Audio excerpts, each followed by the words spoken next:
जय श्री गजानन माऊली. सर्वांचं स्वागत आहे गृहिणी स्पेशल मराठीवर. आजचा दिवस तुम्हाला खूप चांगला जाऊ देत हीच महाराजांच्या चरणी प्रार्थना. आज अगदी सकाळी उठल्यापासून व्हिडिओला सुरुवात केलेली आहे, तर रात्रीपर्यंत आहे.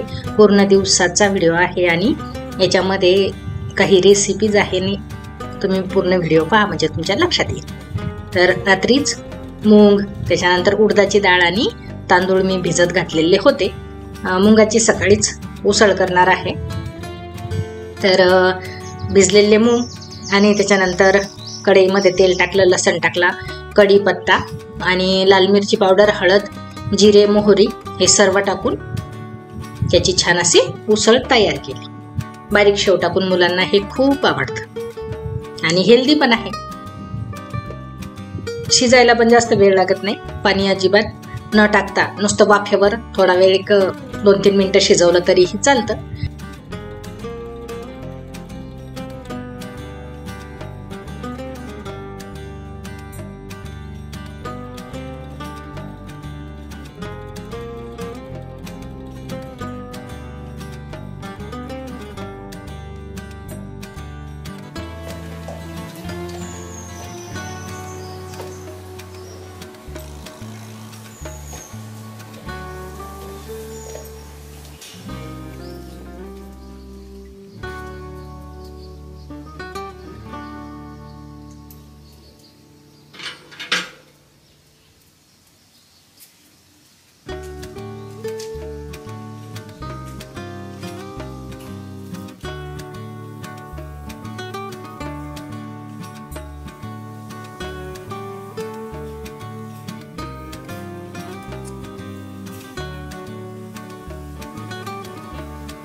आता जे हे तिन्ही भिजत घातलेले होते रात्री, ते मिक्सरमध्ये बारीक वाटून घेणार आहे मी.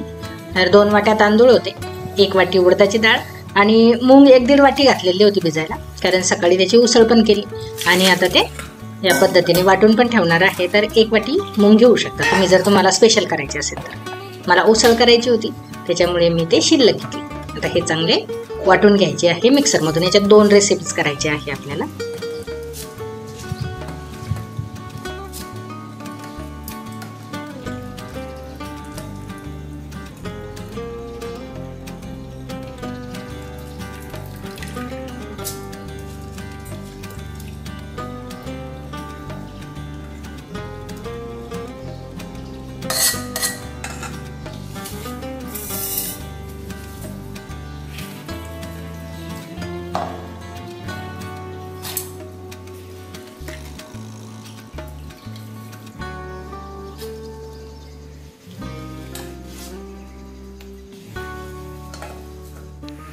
या गॅसची फ्लेम जी आहे ती पूर्ण कमी झालेली होती. याच्यावर चहा सुद्धा होत नव्हता. पोळी तर भाजणं तर लांबच राहिलं. आणि हे 2 चांगले होते, पण आता 3 याची सवय लागली. पटकन कामं होतात 3 याने. तर त्याच्यामुळे याला नेहमीसारखं जे ही सुई आहे एक इंजेक्शन, तर ते वापरते मी बऱ्याच. मी एक स्पेशल व्हिडिओ केलेला होता याचा, तर तेव्हा काही ताई म्हणत की ते स्टोवच्या पिन वापरतात, तर ते पण वापरता येतं. पण मी ही सुई आहे तर तीच वापरत असते. अगदी सोपी पद्धत आहे आणि कुठे शेगडी पण बाहेर न्यायची आवश्यकता नाही. घरच्या घरी 1-2-3 मिनिटांमध्येच. तर या पद्धतीने असं ही जी सुई आहे ही तिथे आहे त्याचं, तर तिथे जर असं थोडीशी फिरवली ती लगेच फ्लेम चांगली होऊन जाते. आणि बऱ्याच ताईंचं असं म्हणणं होतं त्या व्हिडिओमध्ये की कमी राहिली तर उलट चांगलं आहे, पण कमी राहिल्यानंतर त्याच्यावर काही होतच नाही, तर त्या शेगडीचा फायदा काय आहे. तर त्याच्यामुळे फ्लेम जर चांगली असली तर पोळी पण लवकर भाजते, भाजी पण चांगली होते आणि बाकीचा सगळं स्वयंपाकाला मदत होते त्याची. आता बघू शकता तुम्ही अगोदरच्या याच्यामध्ये आणि आताच्या याच्यामध्ये. आणि बाकीच्या ह्या 2 चांगल्या होत्या, पण तरी त्यांना पण देऊन टाकली म्हणजे टेन्शन राहते. आणि एक कमेंट आलेली होती तेव्हा की ते सुई जर त्याच्यामध्ये घातली ते छिद्र मोठं होईल, तर तसं काही होत नाही. उलट जे कचरा वगैरे साचलेला असला, थोडाफार धूळ अडकलेली जर असेल तर ती निघून जाते. त्याच्यानंतर चटणीसाठी मी शेंगदाणे, हिरवी मिरची हे भाजून घेतलं.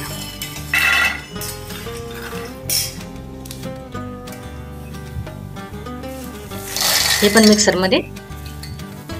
इडली डोसे जर हे असतील तर त्याच्यासाठी मी हीच चटणी नेहमी करत असते. छान अशी कोथिंबीर त्याच्यामध्ये टाकायची.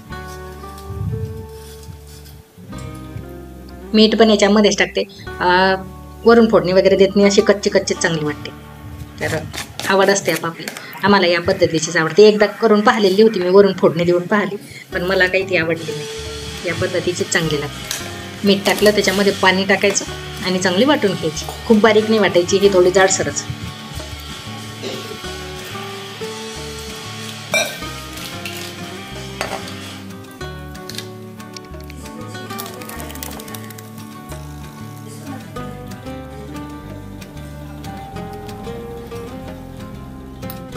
हे पिठाचे करणार आहे मी 2 पदार्थ. एक करणार आहे डोसे आणि इडली. तर डोसे तर आपण लगेचच्या लगेच करू शकतो, कारण हे मिश्रण आत्ताच काढलेलं आहे मिक्सरमधून. तर डोसे लगेच तयार होतात. पण इडलीला थोडा वेळ द्यावा लागतो. तर दुपारी 3-4 वाजता इडल्या याच्या होऊ शकतात. तर अर्ध पीठ काढून घेतलं, कारण सकाळी जर त्याच्यामध्ये मीठ सर्व याच्यामध्ये जर टाकलं तर ते खराब होण्याची शक्यता असते. त्याच्यामुळे मीठ न टाकताच हे तसंच ठेवायचं आहे. एक 3-4 वाजता याची जी इडली आहे ती चांगली होते. तर जे आता आणि इडलीसाठी थोडंसं घट्ट मिश्रण पाहिजे हे, आणि डोश्यासाठी थोडं पातळ पाहिजे. त्याच्यामध्ये मीठ टाकायचं चवीप्रमाणे. पीठ भरपूर होतंय, भांडं लहान दिसून राहिलं आता, पण मोठं भांडं होतं. आणि पाणी टाकायचं थोडं. पलीकडच्या टोपल्यामध्ये कांदे आहे, वरून आणलेले आहे मी, तर ते दिसत असतील तुम्हाला.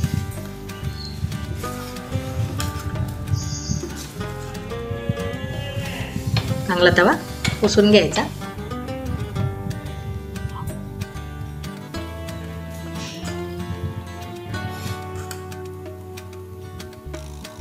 आणि डोसे करून घ्यायचे.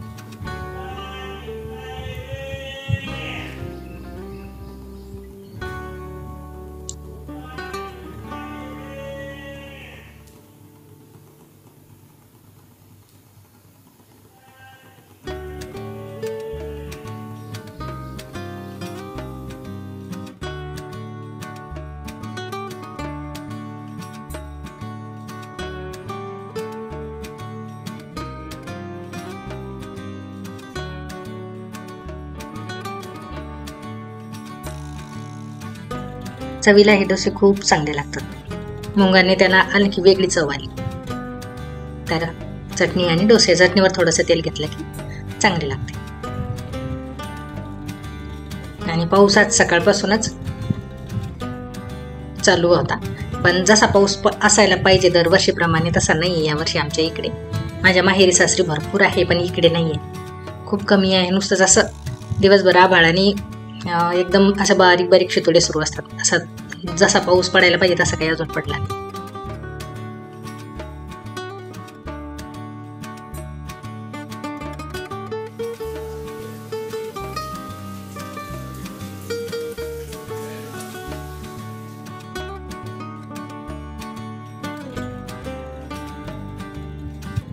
आता करायच्या आहे इडल्या.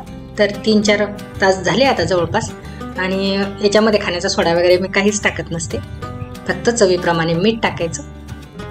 आणि हे मिश्रण डोस्याच्या याच्यापेक्षा घट्टच ठेवायचं. थोडं छान होतात इडल्या पण.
आता ह्या इडल्या करणार आहे मी फोडणीच्या.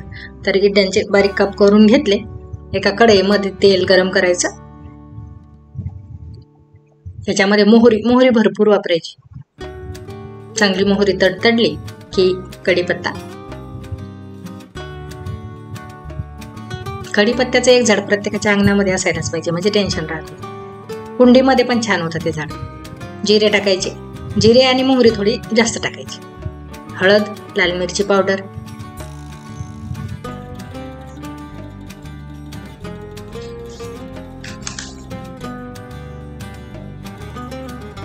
आणि मीठ ह्याच्यातच टाकायचं कढईमध्ये.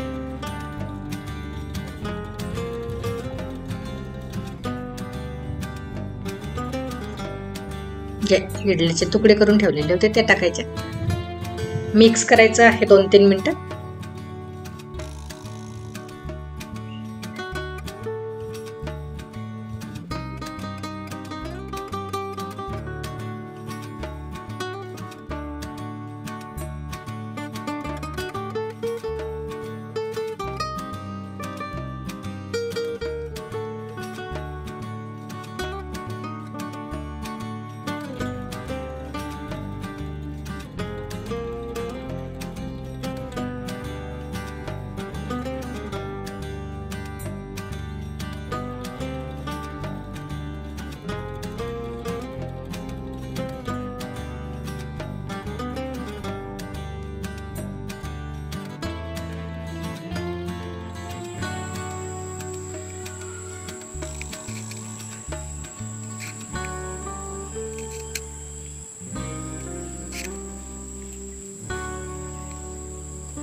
संध्याकाळच्या स्वयंपाकामध्ये करणार आहे मी पातोड्याची भाजी.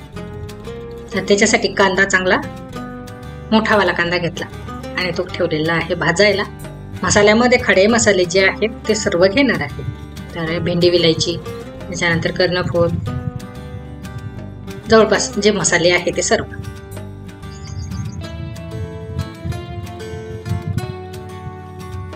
मसाले काढेपर्यंत कांदा पण चांगला भाजला होता.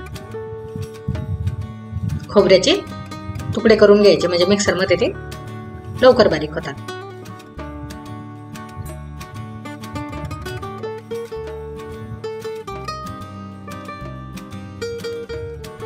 धने, फूल,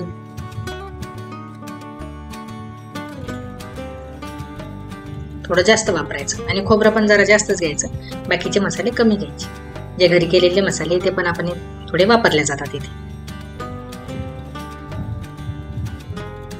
मी तर म्हणजे घरी मसाला करून ठेवलेला आहे वर्षभरासाठी, तोच वापरत असते.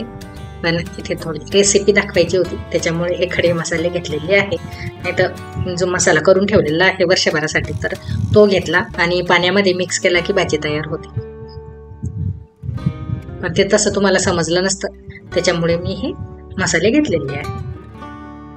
याच्यामध्ये कांदा आणि लसूण, इकडे घेतलेलं आहे बेसन, हरभरा डाळीचं पीठ, त्याच्यामध्ये हळद आणि लाल मिरची पावडर, मीठ. तुम्हाला जर बऱ्याच जणांना हरभऱ्याचं जे पीठ आहे बेसन ते नाही चालत तर तिथे तुरीचं घेतलं तरीही चालतं.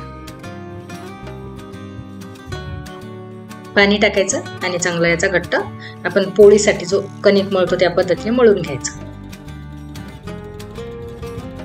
याची जी पद्धत आहे ती बऱ्याच वेगवेगळी आहे. वाफेवर सुद्धा करतात काही. मी असं या पद्धतीने पोळीसारखं लाटून करणार आहे.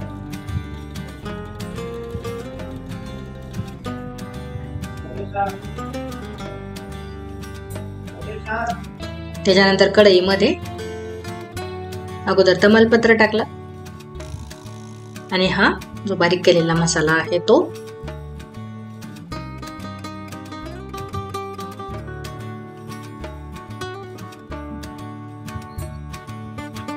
मसाल्याच्या डब्यामध्ये तुम्हाला मसाले कमी दिसत असतील ते, तर कमी असे होत जर आले वाटीमध्ये कमी कमी होत आले तर मी लगेच त्या बरणीतले टाकत नाही, त्याच्यामध्ये कमी होते ते आणि लगेच घासून काढत असते प्रत्येक वेळी. म्हणजे एकदा भरल्यानंतर परत नाही भरत मी कधीच मसाला. तर रिकामे होत आले की लगेच ते जो डब्बा आहे तो घासून घेत असते. तर आता तो घासण्यावर, आणि एखादा हळद वगैरे राहते, हळद मोहरी शिल्लक राहते, तर ती एखाद्या वाटीमध्ये काढून डब्बा घासून घेतला जातो. त्याच्यानंतर घरगुती काही मसाले टाकले आणि थोडंसं पाणी, घरी केलेले मसाले होते.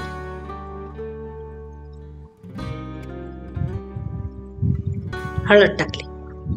आता हे तेलामध्ये चांगला होऊ द्यायचा आहे हा मसाला. कमी जर झाला तर तो ठसका, असं भाजी ठसका मारल्यासारखे होते. चांगलं हे मसाला होतो. कमी गॅसवर आहे तोपर्यंत ताटाला तेल लावून घेतले. लाटणं लागणार आहे.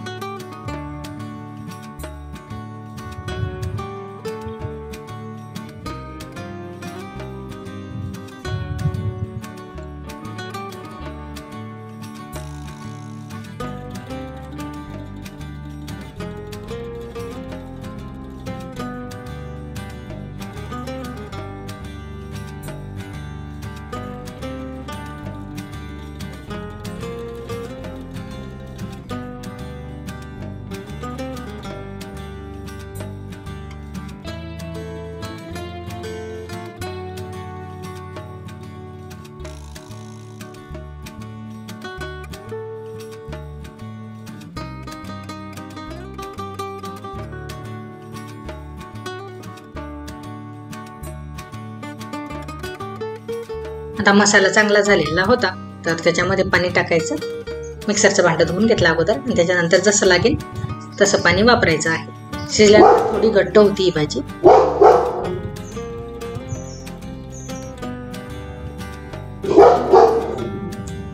वेलची बुंबून राहते. चवीप्रमाणे मीठ. वड्या पण कापून घेतलेले आहेत. चांगली उकळी आली की नंतर ते जे वड्या करून ठेवलेल्या आहेत त्या टाकायच्या.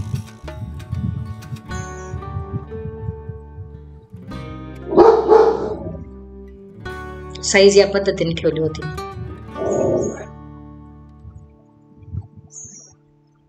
चांगली उकळी आली, आता पटापट टाकून द्यायची.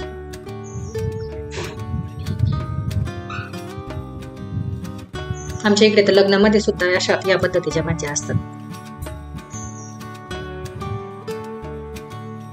कोथिंबीर टाकायची. पातोड्याची भाजी बऱ्याच ठिकाणी असते.